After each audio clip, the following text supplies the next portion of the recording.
વિકસિત ભારત સંકલ્પ યાત્રાના રથ થકી સરકારની કલ્યાણકારી યોજનાઓનો લાભ લેતા દૂધખા ગ્રામજનો.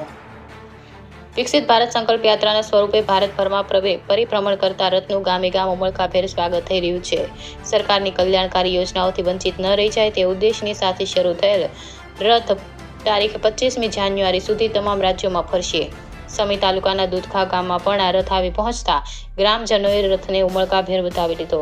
આ કાર્યક્રમમાં મોટી સંખ્યામાં ગ્રામજનોએ ભાગ લીધો હતો, જેમાંથી લોકોનું હેલ્થ ચેકઅપ કરી આપવામાં આવ્યું, તેમજ પોતાના ક્ષેત્રમાં શ્રેષ્ઠ કામગીરી કરવા બદલ સ્ત્રીઓ અને વિદ્યાર્થીઓનું સન્માન કરવામાં આવ્યું. વિકસિત ભારત સંકલ્પ યાત્રા અંતર્ગત પ્રાથમિક શાળામાં વિવિધ યોજનાની માહિતી આપતા ટોલ્સ પણ મૂકવામાં આવ્યા હતા. દૂધખા ગામે આયોજિત કાર્યક્રમમાં શાળાની વિદ્યાર્થીઓ દ્વારા સ્વાગત ગીત રજૂ કરવામાં આવ્યું હતું. કાર્યક્રમના અંતે ગ્રામજનોએ વિકસિત ભારત સંકલ્પ યાત્રા અંતર્ગત શપથ પણ લીધા હતા.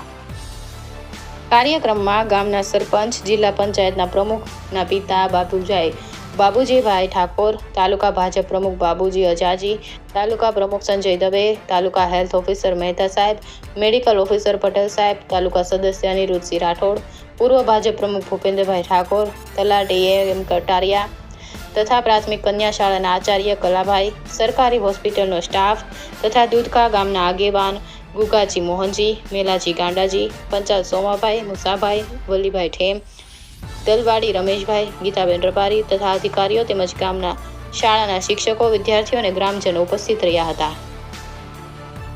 રિપોર્ટર રાજુ જોશી, સમી, પાટણ.